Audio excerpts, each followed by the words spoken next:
Hi, everyone, and welcome to Bad Blind Moms, where we are just two blind moms doing our best and probably getting it all wrong. I'm Stacy Cervenka, and I live in Lincoln, Nebraska with my husband, Greg, who is also blind, and our two children, Leo and Josephine, who are sighted. And unfortunately, my co-host, Bridget Kenning-Pohl-Peter, is not feeling well tonight. So this week, unfortunately for you all, it is just me and our two amazing badass blind mom guests.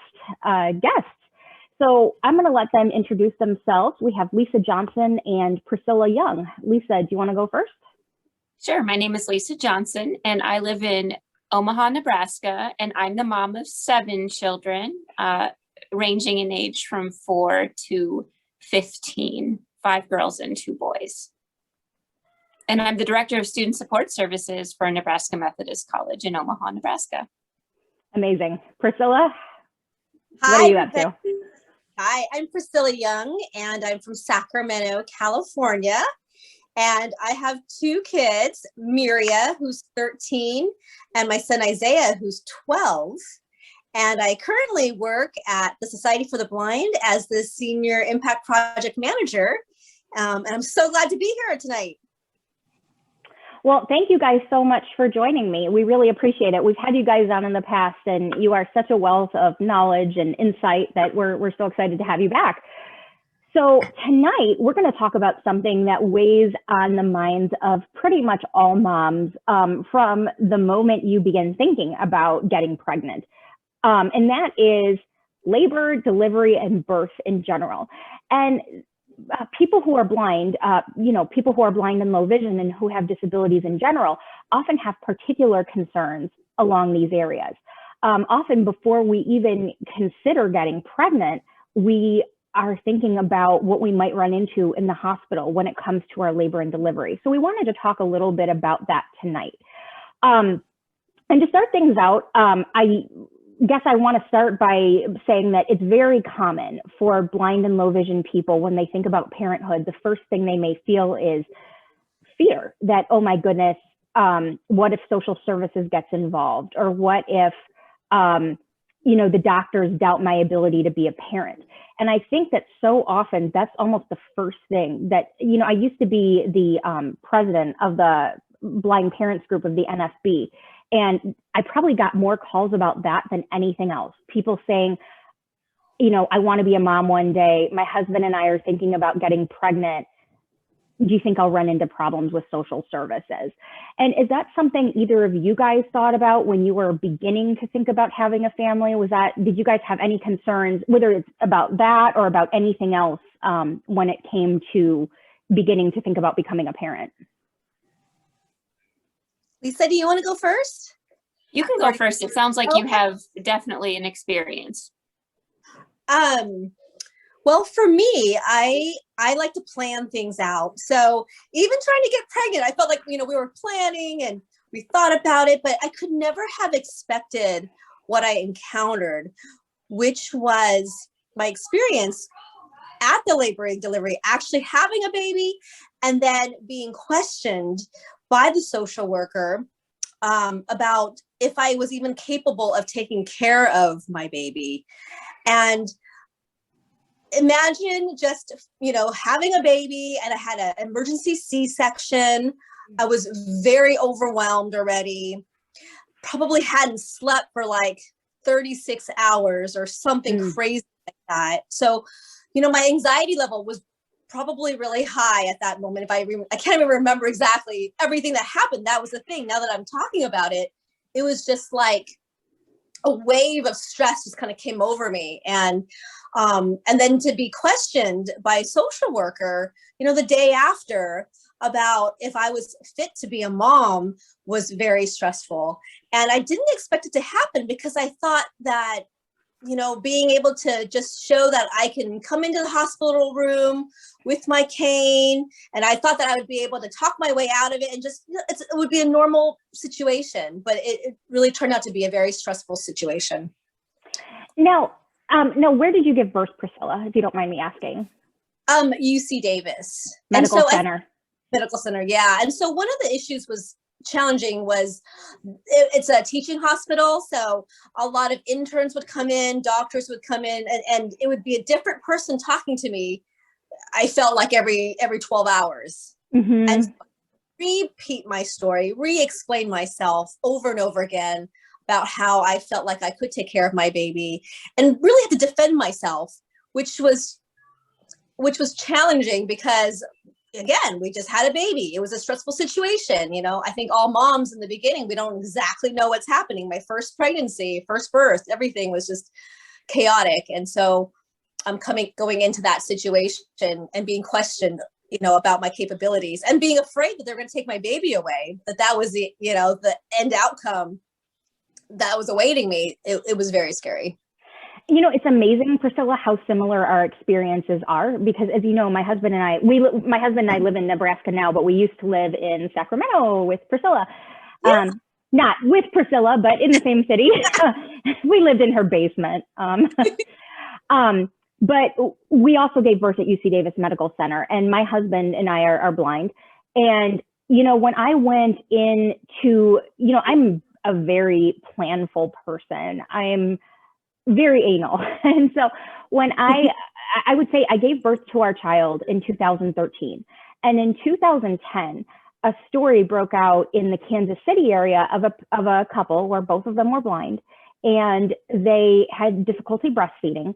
And the lactation consultant put something in their charts saying that, you know, the baby lacked custody. And so they sent a social worker, and the social worker said that she couldn't in good conscience send a baby home with a blind couple. And so because of that, they would not allow the baby to go home with, you know, its parents. And the parents had to fight for the next 2 months to get their child back. Oh my God. They were only allowed supervised visitation. I'm not even sure they were allowed to hold the baby. This was the child that she had carried for 9 months. And they did end up getting the child back at basically, I think it was its 2-month birthday. And what's so sad about that is, I mean, I cannot even imagine what it would be like to lie in bed at night wondering where my baby was, like where this baby that was with me in such an intimate way, and now was completely yanked from me. And I mean, I even think about like having gone through a late miscarriage, that was my mindset. Like the baby was with me, and then all of a sudden I didn't know where it was. And I can only imagine this mother laying there thinking like, whoa, like last night I had you inside of me, and now I have no idea where you are. And so luckily, after all the hearings and, you know, the parents were able to prove that they could provide a loving, you know, stable home for the baby. So they got the baby back after 2 months. But what I noticed among a lot of my friends who were blind and low vision and were around my age, we all started talking about home birth. And we all started talking about having a lawyer on call when we went to the hospital. And this wasn't because we like had always wanted to have a baby at home. It was because we were afraid to go to the hospital. It wasn't because we wanted to do some, birth at home kind of thing because it was our dream. It was, we were too afraid to go to the hospital. And that's just not acceptable. And so I really felt like, and this was in 2010, and my husband and I, he was my husband my fiance at the time, husband now, I would lie awake in bed. I would lie awake at night and think, my whole life, I've always thought I would be a mom, but am I gonna have that dream ripped away? And so when I went into the hospital, I had lawyers in my phone, like their numbers in my phone. And I had a copy of the National Federation of the Blind has a pamphlet called Parenting Without Sight. I ordered several of them. They're like a little book and they're free. And I put a whole bunch of them in my hospital bag so that if anyone gave me any crap, I could like hand them. And they're specifically designed for social service and medical professionals. So I was ready to like encounter something. But even when I did, it was so traumatic. Like Priscilla mentions, UC Davis is a teaching hospital. And so like Priscilla, I had, I went through 28 hours of labor. I was exhausted. I was in pain. The first night, the nurse was helping me a lot, and I thought that was normal. So I let her. Like, I let her do almost everything because I thought that, like, that's what the nurse did. Because back in my parents' day, that is what the nurse did. The nurse helped you and you went to the nursery. And so I didn't think anything of it. And then that next morning she put in now that you're talking about it, she helped me too. I thought that was normal too. It's not normal. And it should be, because mom, so I had hyperemesis gravidarum. I hadn't had a good night's sleep in like 6 months. And then I had 28 hours of labor. I was tired. Yeah, someone should take my baby and take it to the nursery and give me a minute to sleep if I want that. And so, so she put in that we needed 100% assistance. And you know what, frankly, even if we had needed 100% assistance that first night, so what? Like, give us a break. So then I wake up, and in a semicircle around my bed, I open my eyes, and there's a horseshoe around my bed of residents, interns, doctors, med students, I don't know, Girl Scouts, I don't know, but like, not Girl Scouts, but I mean, like you said, it's a teaching hospital. So everyone who's like affiliated with the program is standing around my bed. And the doctor says, we need to have a reality-based conversation. And I was like, oh no. So she began like just interrogating me with questions. I mean, I felt like I was in a lineup, like I was exhausted, I was in pain, and they were throwing questions at me. And I had to be like, it was so hard because I was so tired. I was in so much pain, yet this was probably the most important conversation of my life. And I had to be like on it and know the answers. She did like my answers. She seemed to think that maybe Greg and I had never even considered that we would have to take care of the baby, because when I answered all her questions, she was like, "Oh, well, I'm glad to hear you thought about it." And it's like you just thought I waddled in here 8 months pregnant and had given no thought to how, and so she said, "But we still want you to have a conversation with the social worker to make a plan, because we need to know that you are capable of taking care. Oh, we want you to know that you are capable of taking care of this baby. And we need to know that you are capable of taking care of this baby." And so luckily, that was actually the hard part. The social worker came in and she was with us for 10 minutes. She asked us a bunch of questions. She learned that Greg and I were not addicted to drugs. We were, not wanted by the law. We had a place for the baby to sleep. And then she left 10 minutes later, and we never heard anything again. But it was so terrifying, because if I didn't have some of the knowledge that I have, I could have been in the same position as those people in Kansas City. I mean, it's really just luck. And I'm so proud of you for having all that foreknowledge. I wish that I had that. I really didn't think that it was going to happen to me. And in the end, I can't remember, it's a blur, but I think I lied. I think I lied about my vision. And I think I told them that I could see a little bit, because I was so scared. And I didn't know right. Yeah, no, I get it. And, I look at it now, and I just think and after that, Greg and I were so terrified to ask for any assistance from the doctors and the nurses. And I feel like, as new parents, they should have been a resource to us. I should have felt comfortable asking the nurses, "Hey, can you remind me how to swaddle the baby?" Or, "Hey, do you have advice about this or that?" And so instead of utilizing the resources that were all around me, the nurses and so forth, we felt terrified of everyone, that we just needed to hunker down and get our butts out of there. Yeah. And so it was just such a wasted opportunity. Yeah. I just wish that they could have seen the situation as just, we were new moms, and every new mom, we have questions, and we're not experts, right? We're here to learn and to gain skills so that we can take care of our babies. No, absolutely. And Lisa, I want to get to, I do want to say that it's interesting, Priscilla, that we actually had very similar experiences at UC Davis Medical Center. And I also think, and I'm curious about you, Lisa, that, there's this whole thing called the Baby Friendly USA or whatever it is.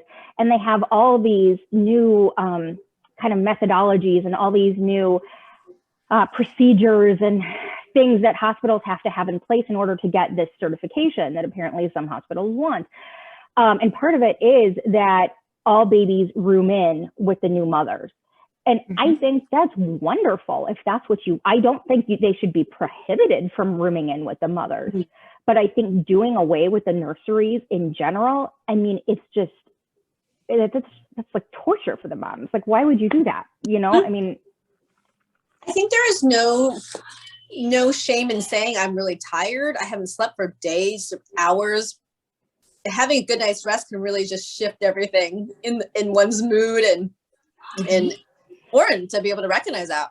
And it's interesting because of this nursery issue, there's studies that have shown that there's been a huge, there's been a huge uptick in head injuries to newborns because exhausted mothers drop them. Like, exhausted mothers are physically dropping their babies. I mean, obviously accidentally, because they're so tired. Yeah. And something similar than that happened to me. I was breastfeeding my son and I fell asleep. And I mean, it's a miracle. And I woke up with him across my lap with his head dangling off my lap, it's a miracle that he did not fall. And I mean, he fell asleep between me unbuttoning my gown and putting him to my breast. Like, it happened that quick because I was that tired. And so I'm just a firm believer in nurseries being available to moms who want them. But that's my spiel. So Lisa, how you feel? How when you were going into labor, what were some of the things? Did you have any concerns that were blindness related, and how did you manage those concerns? Or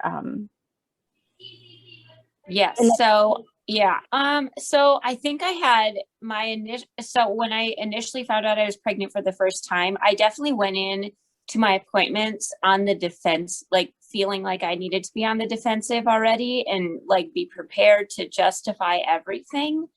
But actually, like, after hearing your two stories, I think that my first 6 birthing experiences were pretty amazing. I was in a much smaller, like, little Catholic hospital with midwives, and like, we had the midwives that had taken care of me all the way through my pregnancy were the ones delivering our babies. And so we had known them and had time almost to like prove my, I guess mostly it was me, not my husband, but prove my ability to them. And just like, I was like, they got to see that I was like this normal person, and I was a teacher, and I was a grad student, and then I was, getting my PhD, and they saw that happening like through the course of the first 6 pregnancies that I had in Wisconsin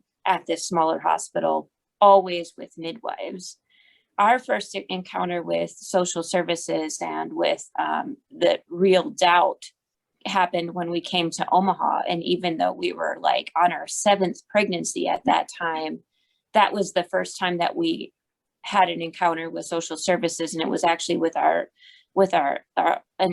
infant that was a little older, our 6th child. We moved to Omaha and then had social services get involved at that time and had a visit to our home.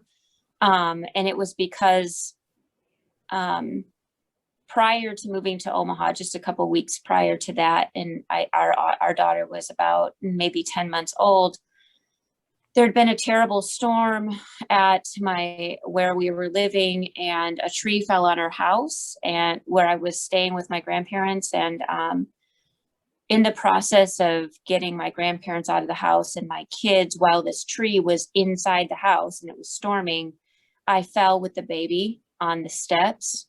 And like, in the process of trying to protect her head, I cradled her in a certain way and I protected her head, but her leg got broke.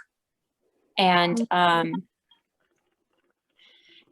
doctors that took care of us in Wisconsin were like, they knew the situation, but but then we moved here in the process of needing, getting her cast on in Wisconsin, but coming to Omaha and needing it taken off. Because your husband had taken a new job at a university in Omaha. Yes.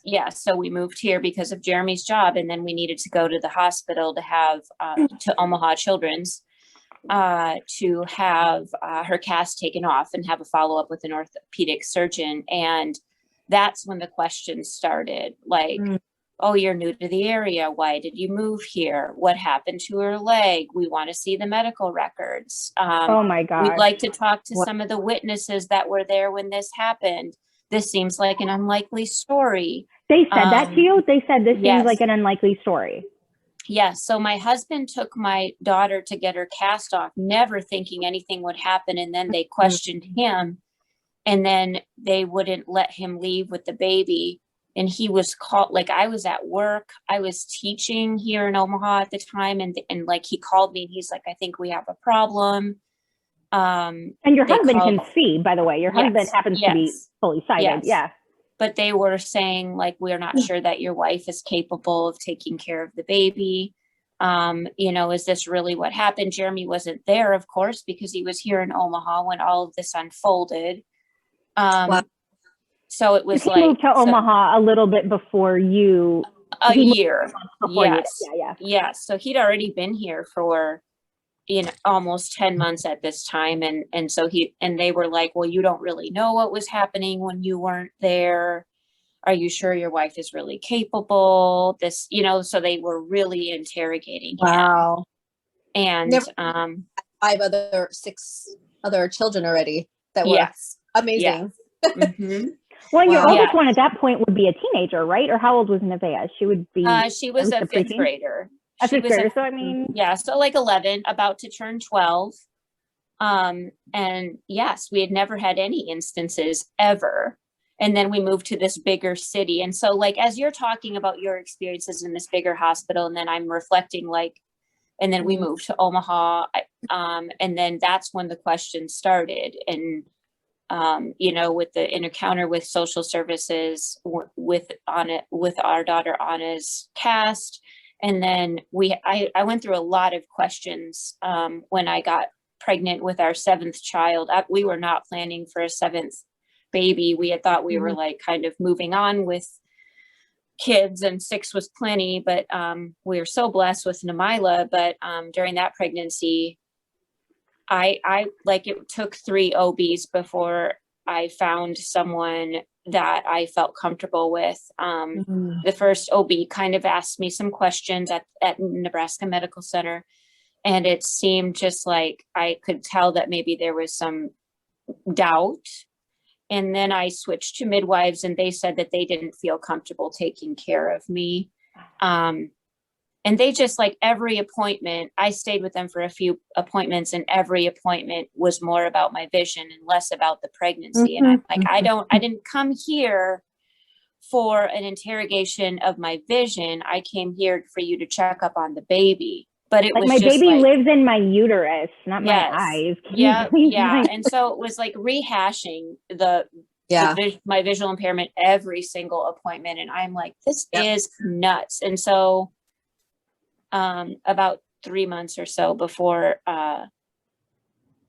had Namila, I got transferred to an OB and ended up being a high risk pregnancy. And my high risk doctor was, like, incredible. Why are high risk doctors so great? Like, I always feel like every time, because both my pregnancies ended up being high risk, and like whenever you would go to the high risk folks, like maybe it's because they see so much that, like, but I mean, I always feel like they're incredible. They're just like a breath of fresh air in many ways. Like, but I think I was prepared for, like, like an interrogation. And I honestly deliberately wore, like, so I went and I was a patient at Methodist Women's in Omaha. And I am also an employee of Methodist Health System. And so I happened to have my my first appointment with my high risk OB, like, later in the afternoon on a work day. And I wore my work badge there on purpose, because I was like, maybe that will validate that I'm, like, a capable person. Which is it's like ridiculous to have to think that way. I mean, you have to acknowledge the ableist and classist system that exists. And unfortunately, as wrong as you think it is, you have to roll with it, or it might really affect your family. You got to play the game. Yeah. It's like, this game that you have to play, and I never throw around titles ever, but I'm like, oh, it's Dr. Lisa Johnson, you know, like because Lisa is a PhD, P.S. I am a PhD with 2 master's degrees and a bachelor's degree. And like, I hate throwing around credentials. That's not my MO at all. Like, I hate that. But I felt like there were times during like pregnancy here in Omaha, and then dealing with our kids stuff since we moved to Omaha, that I've had to, you know, use the title thing and validate my, like, all the things I do, just to make sure that our kids are going to be safe. And it's ridiculous to have to do that. And you know, it's interesting because my water broke with Leo when I was at 8 weeks, and I was actually at work and my water broke. So I went into the office wearing, you know, like a, you know, business casual / business attire dress with with pumps. But the interesting thing is, yes, some people might have seen me walk in with, you know, my work attire, but eventually you're stripped down to that hospital gown. And so any like class signifiers kind of vanish. Like maybe you have a manicure or pedicure, but you're not wearing, like, no one knows. I mean, your clothes are gone. You're not wearing much jewelry. I mean, there's not much for them to see that, okay, this person is a college graduate or this person has a professional job. And you have your words, regardless. Though. I mean, then you fall back on your words. You better start talking extremely eloquently. And then the other thing though too is that when I would tell people about my experience, there were people in Sacramento who would say, oh, but you know, UC Davis that's where they have to have all the people on Medicaid and all, that's the county. And it's like, well, how is that okay? I don't care if you're on Medicaid or it's the county hospital that takes in people who are low income or teenage pregnancies. Does that then make it okay to treat people like that? Like, how is that the answer? Like, oh yeah, that's just UC Davis. They usually have the folks who are, you know, addicted or something. Like, Okay, so Lisa and Priscilla, what is one thing that you wish you would have done when you went into, you know, the hospital for the first time for labor and delivery? Like, is there something that you did with your first child that you learned from and did differently with your subsequent children? Or is there something that even after, you know, having 7 children, or in Priscilla's case, 2 children, is there something that you would still do differently were you to have to do it again? I guess Priscilla? Okay. I guess I just always thought that I would, you know, have these visions of having a perfect birth story or everything going smoothly. But I think, you know, if I were to do it again, I think I would tell myself just to relax and be prepared for anything that comes my way, and to ask for help if I needed to, and to speak up for myself. I think a lot of times I've had the doctors and the nurses at UC Davis just, you know, because I assumed that they were the experts, that they knew what they were doing. But really, I probably should have taken more control of my own situation and be able to advocate for myself more fully and to go in more prepared as a blind person, just knowing that I have people behind me who also have gone through this experience and I could draw on their wisdom, and to be able to speak up for myself when I felt like things weren't right. Lisa, what would you do differently, or did you do differently after your first experience? Well, first of all, I think I want to reiterate what Priscilla said about recognizing that, like, your voice matters in your birth experience. And yes, it is okay to ask for help, but when you when you need to be an advocate for yourself, like don't be afraid to speak up for yourself. I have a really amazing had in Wisconsin, a really amazing eye doctor. And she said to another one of my doctors once, if Lisa's telling you something isn't right, like, you need to listen to that, because like, I'm not that person that like cries wolf over things or like overreacts. In fact, I probably am an underreacting person for the most part. And so, like, trust your gut. If something doesn't feel right, speak up for yourself. ask for help when needed. It isn't,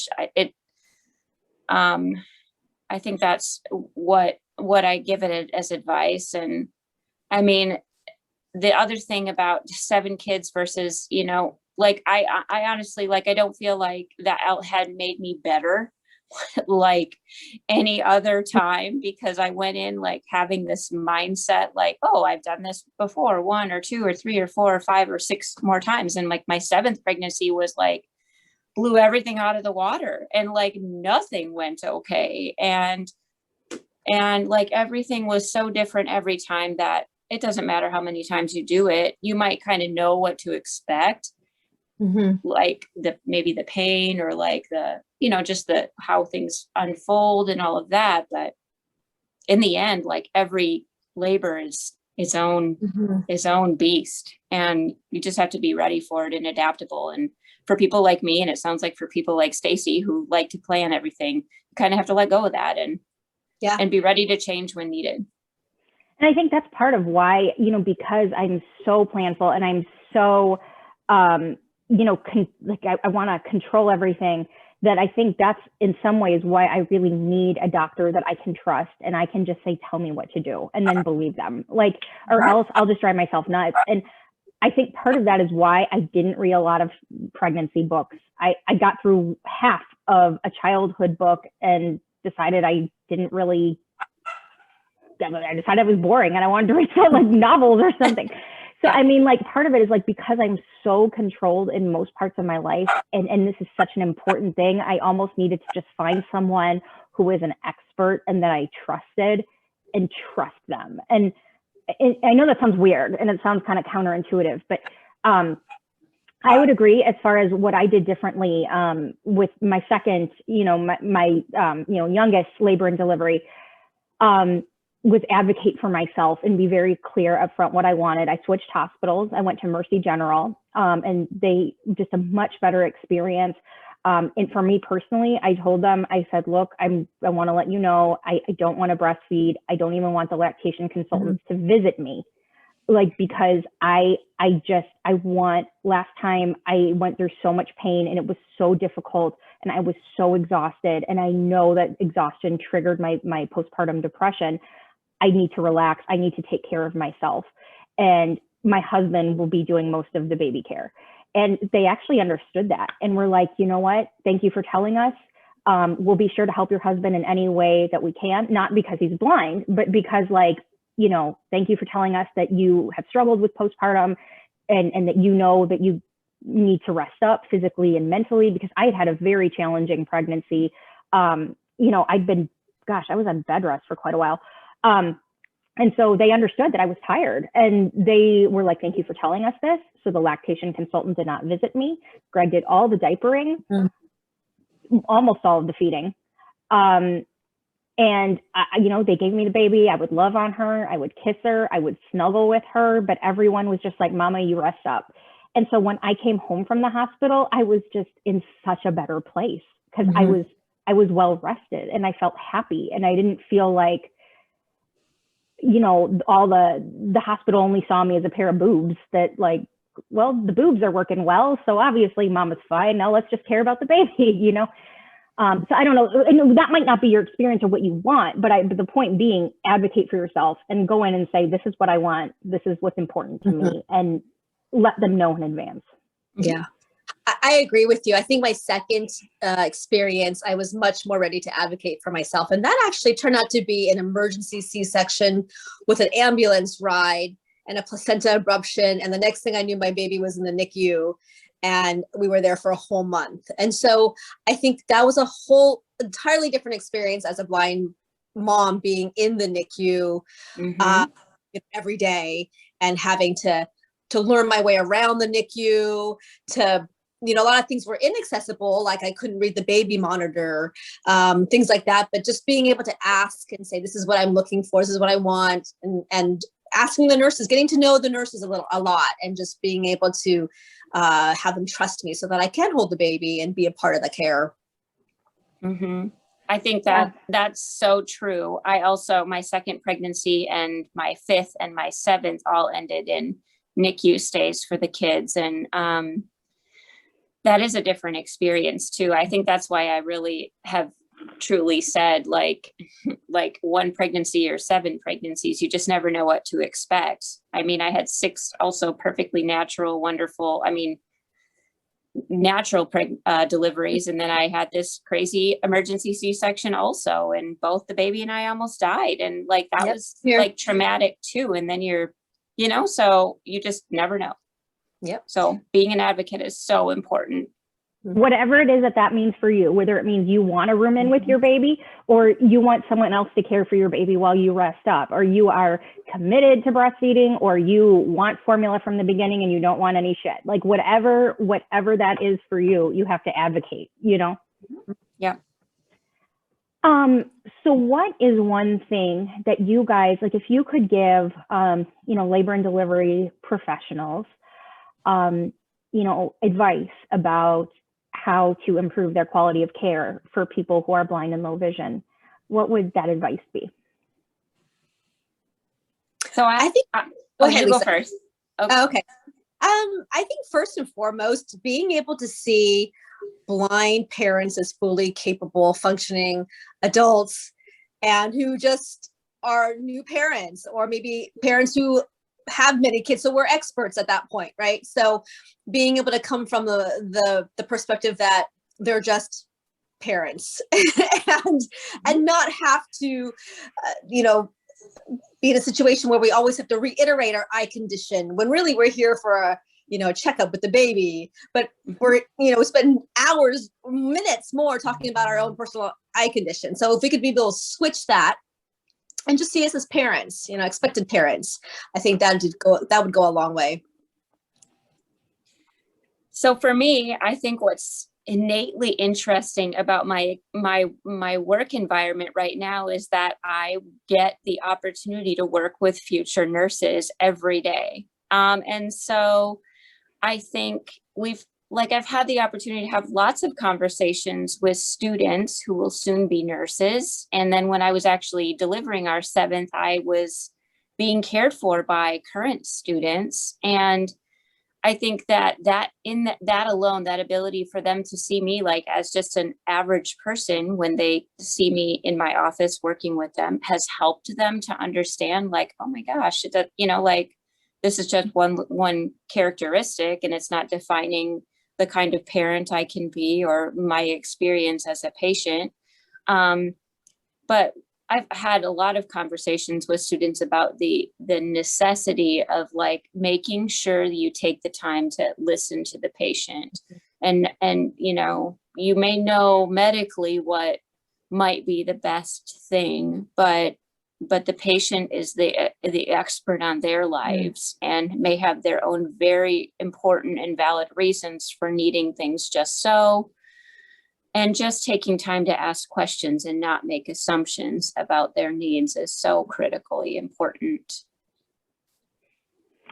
And I think for me, it would be kind of similar to what Lisa is saying, is each patient is such an individual, and the mother is your patient just as much as the baby. And it's not that it seems like the mother is your patient until the baby is born, and then the baby is your patient and the mother is, basically the baby's nanny now, and so I think, making sure that the mother is also, keep in mind that the mother is a patient as well, and being flexible. And, I talked earlier about, how important I think it is for hospitals to have nurseries.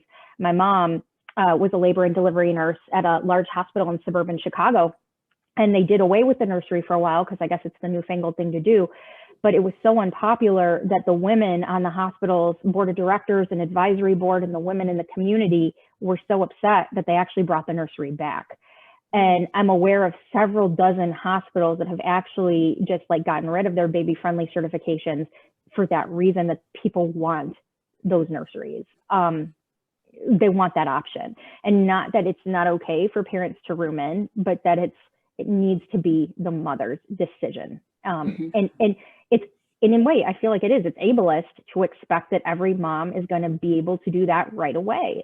It's just not, and it's, I guess, misogynistic in a way. I mean, I think it's cruel toward women, that we're not thinking of the woman as the patient. Like, the baby is now out of her, and so we're not going to take care of her anymore. Now we're going to make it as hard for her as we possibly can. So for me, it's just, remember that the woman is your patient too. And, and she's, she needs your care as well.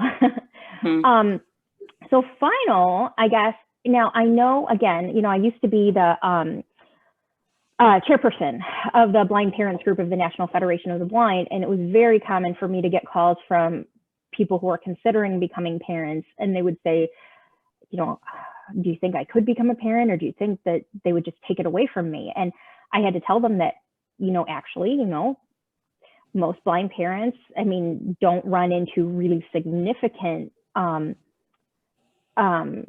challenges at the hospital. Thankfully, the ADA does offer some protection to blind parents and parents with disabilities. And more states are passing legislation that, make abundantly clear the rights of parents with disabilities. So hopefully all 50 states will have them shortly. So yes, legally, you should not run into issues. Of course, we know you sometimes will, but luckily in this day and age, most blind parents don't have their children taken away at birth. That's why the situation in Kansas City was so unusual, and it did make national news, because it getting that far where the baby was actually taken from their custody, that really isn't very common anymore. It does happen, but it's very uncommon. Right now, the majority of custody challenges that blind and low vision parents face are when there's a divorce or a separation. And especially if one of the parents is sighted, and then they may try to use the parents' blindness against them. But you see much more challenges to custody at divorce than you do at birth. So my piece of advice to new parents who are considering parenthood is that, don't let this be the reason that you don't do it. Don't let your fear of social service agencies or family court or anything be the reason that you don't have a child. My issue with Leo, it was incredibly traumatizing, with that whole, the team at UC Davis. But man, that was almost 8 years ago now. That was one day. There have been thousands of days since then. So don't let one, or even a few really crappy days scare you from doing what you want to do. And, learn the laws in your state, learn what your advocacy opportunities, what resources you have, and don't let that be the reason that it stops you. It's very unlikely that you will not leave the hospital with your baby. You might talk to a social worker. You might have to explain things to some people. You might have to just, do whatever you got to do to get out of that hospital. But it's very unlikely that you won't leave the hospital with your baby the day that you should.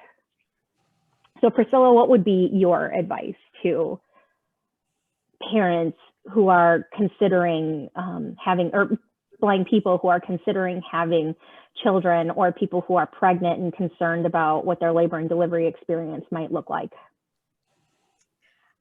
I think just talk to other blind parents that are further down the path, and just learn from them, and to know that you can do it.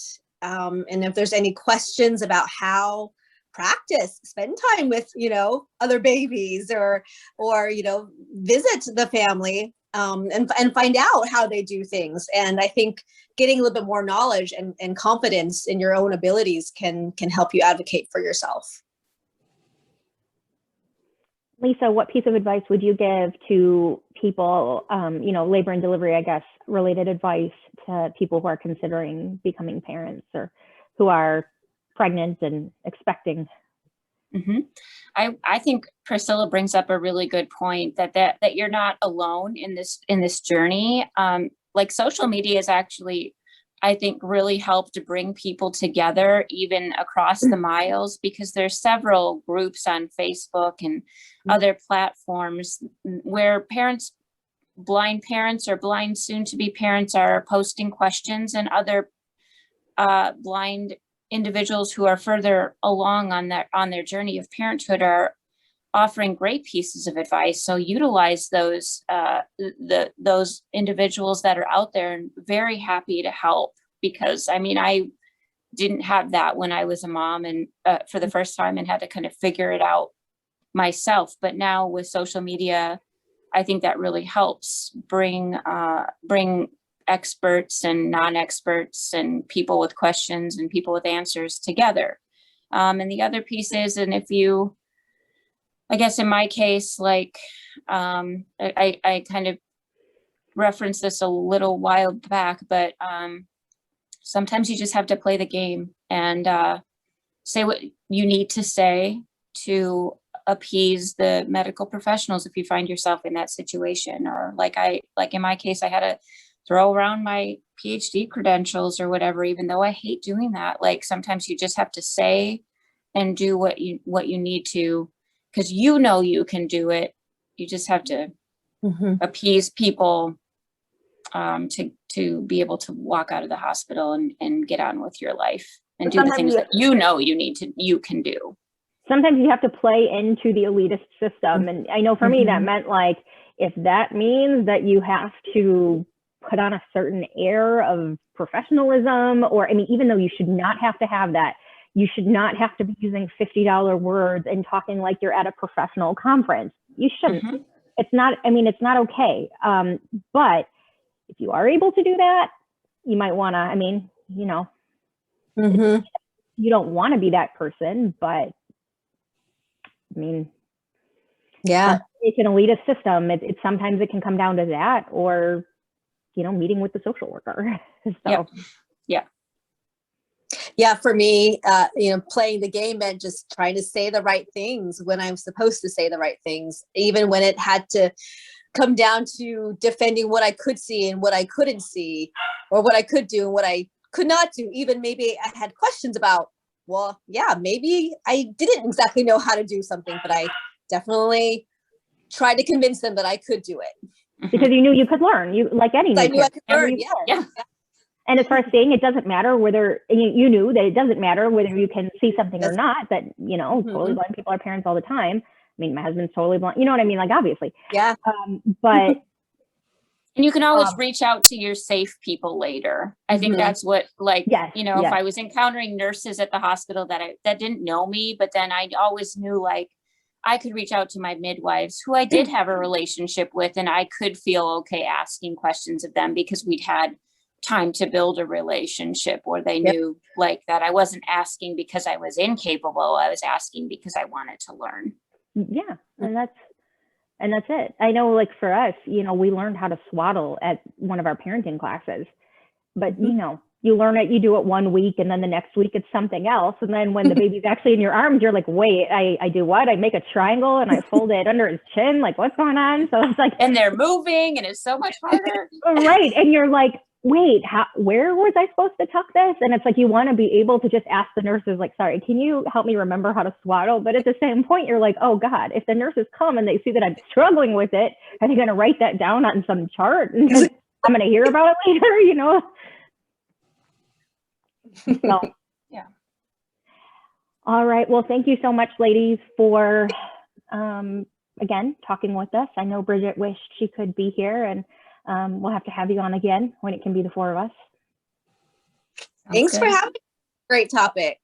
All right. Well, thank you. And we hope you'll share some of your experiences with us, you know, either on our YouTube page or Facebook or Twitter. And of course, you can find us on Twitter at Bad Blind Moms, Facebook, Bad Blind Moms, YouTube, Bad Blind Moms. All right. Talk to you later.